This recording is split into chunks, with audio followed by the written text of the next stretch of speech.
Hello Aquarius, Sun and Rising and Venus signs. Kamusta kayo? Sana po'y nasa mabuti kayong kalagayan. Welcome back po sa Star Tarot. At kung bago kayo rito, welcome din po kayo. Please subscribe, like, share my videos, and leave me a comment kung naka-resonate kayo. Thank you. Tignan natin ang mga messages ni Aquarius. First message ninyo, Five of Swords.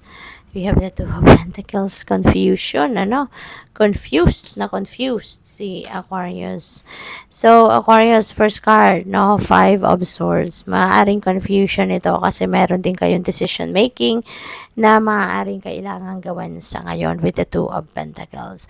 So, maybe you don't know what to do, no? Maaaring punong-puno na ang isip mo to process, no, kung ano man ang gagawin mo rito sa desisyon na kailangan mong gawin. This could be a financial decision na kinakaharap ng iba sa inyo rito na alam mo yun, nalilito ka. Hindi mo alam kung anong direksyon ang tatahakin mo rito, no? But for others of you, also, there, aside from being confused, aside from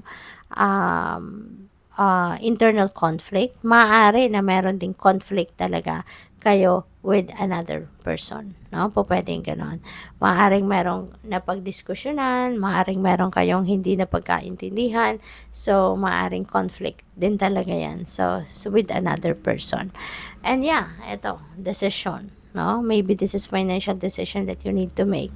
Baka meron kayong may mga financial obligations siguro na kailangan tugunan and maybe nagkasabay-sabay, no? So ngayon parang nalilito ka, alin kaya dito uunahin ko, 'di ba? How am I going to manage that money that I have right now? So maaring 'yun ang kinakagulo ng isip mo. Okay? We have Seven of Swords. Now, this is an energy of liar, cheater, and stealer. Kailangan dito na maging mapagmatsyag ka, maging vigilant ka, at protektahan mo yung sarili mo rito from this parang sabotaging energy ito na merong mga tao sa paligid mo that are very deceiving, kaya mag-iingat kayo sa mga pakikipag-usap, wag na wag kayong magtitiwala agad 100%, lalong-lalo na sa mga tao na hindi mo kilala or bago mo palang nakilala. Okay? So, ayan, low vibration energy ito and you'd be able to, for sure, mararamdaman mo naman kung merong something off sa tao na kausap mo or sa situation na pupuntahan mo or kinabibilangan mo. If there is something off there, for sure, mararamdaman mo yon. Kaya mafe-feel mo yon. Kaya maging matalas, no, ang inyong pakiramdam sa pansinin mo yung wisdom of your body. Okay? Kasi makakaramdam ka ng discomfort, no? Physical discomfort if there's something off with the person that you are dealing with. Okay? So, tingnan natin kung ano pa ang mga messages ninyo.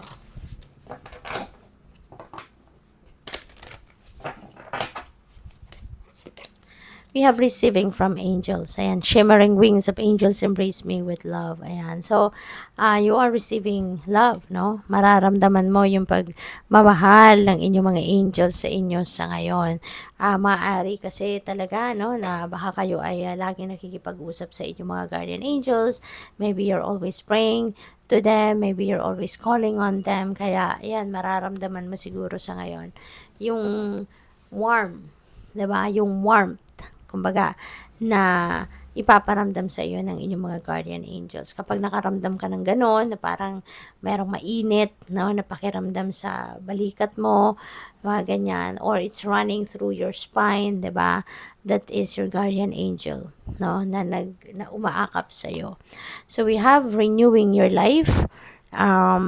You're decluttering your life, so which is really good, no? You're just going to remove anything and everything that doesn't serve your highest good, anything na ang hatid sa inyo ay negativity na lang, ang anything na ang hatid sa inyo bigat na lang. So ngayon, you're going to replace it, no?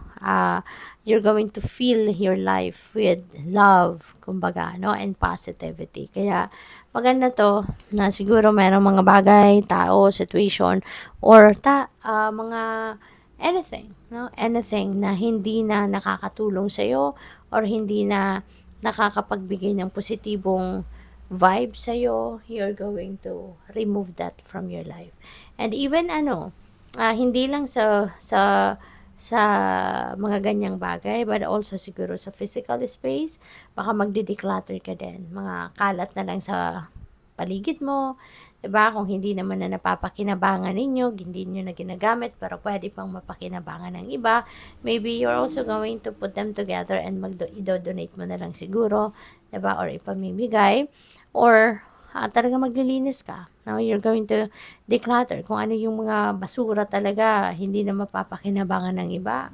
You're going to just throw it out. No? As in, you want to start the year on the right footing at maglilinis ka. Hindi lang ng sarili mo, kasi pati energy field mo, pati thoughts, feelings, emotions mo, maaring lilinisin mo din yan sa ngayon. No? And also your physical living space, yung office space mo, work space mo, yung ganon. No? So, what else? We have looking deeper, deep within me is a majestic radiance. At sa paglilinis mo na yan, dito mo siguro madidiscover na you have that majestic radiance, diba? May ilalabas na dito, malalabas mo na dito yung inyong ganda, diba? Yung inner beauty mo, maaaring madidiscover mo na, wow, diba? Maganda din pala ang kalooban ko. Kasi, diba, kung dati, hindi kayo sanay na ngumiti, maaaring hindi kayo sanay ng nagbibigay, 'di ba? O nagshi-share. Maaaring ngayon, dahil dito sa paglilinis mo, maiisip mo na, ibigay ko na lang kaya ito. I-donate ko na lang kaya ito. And maaaring this is just the first time, no, that you're going to do that, no? Kaya marirealize mo na, wow, meron din pala akong compassion, 'di ba, sa puso ko.